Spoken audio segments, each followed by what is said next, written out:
سرفراز شاہ صاحب، حضرت ابو انیس محمد برکت علی رحمت اللہ علیہ نے نصف صدی پہلے ہاں اور نہ کا جو اختیار پاکستان کے لیے بیان کیا تھا، آپ کی روحانی بصیرت اس اختیار کو موجودہ عالمی سفارتکاری میں کہاں کھڑا دیکھتی ہے؟ بسم اللہ الرحمن الرحیم۔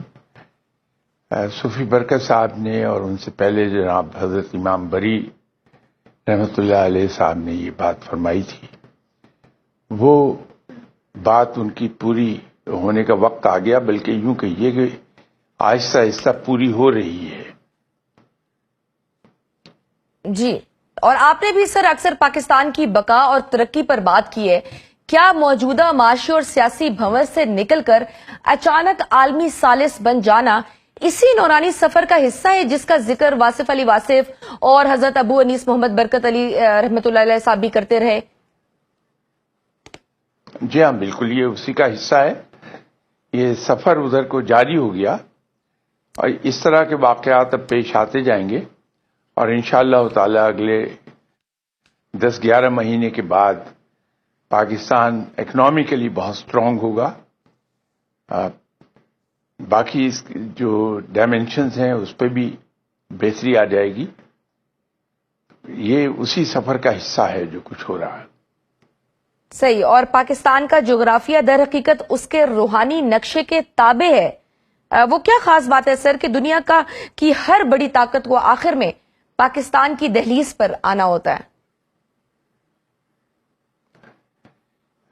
ایک زمانے میں ہم سنتے آئے تھے کہ جو پاکستان وجود میں آیا ہے یہ خالصتاً اللہ کی رحمت تھی جو وجود میں آیا، اور جو اس کے قرائن ہیں وہ بھی یہی ہیں کہ یہ واحد ملک ہے جو ایک شخص نے سنگل ہینڈڈلی بنایا ہے، اور یہ وہ واحد ملک ہے جس کے بننے کے سلسلے میں جناب قائد اعظم ایک لمحے کو بھی جیل نہیں گئے، اور یہ ایسا ملک ہے جس کے بننے میں خون نہیں بہا۔ یہ پیکولیرٹیز ہیں پاکستان کی، اس سے اندازہ ہوتا ہے کہ اس کو رب تعالیٰ نے بنایا تھا ایک خاص مقصد کے تحت، اور اس کو اس مقصد کی طرف جانا ہے، اور وہ ہے عالم اسلام کی لیڈرشپ۔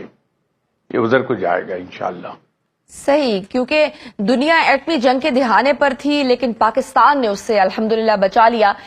کیا یہ وہی امن کا ضامن بننے کا مقام ہے جس کی بشارت صوفیاء کرام صدیوں سے دے رہے تھے؟ جی، یہ صرف ایک قصہ یہ نہیں ہے۔ جی، جیسے میں نے عرض کیا کہ یہ اسی جانب سفر جاری ہو گیا ہے، اور سفر میں ایسی بہت سی چیزیں اب راستے میں آتی جائیں گی۔ ابھی ایک اور چینج آئے گی کہ پاکستان نے ایک مقام اپنا کھویا تھا کہ ایک زمانے میں Karachi gateway of east کہلاتا تھا۔ جی، اسی طرح جو کراچی پورٹ ہے وہ بڑی اہم تھی، ایک طرح کا ہب تھا۔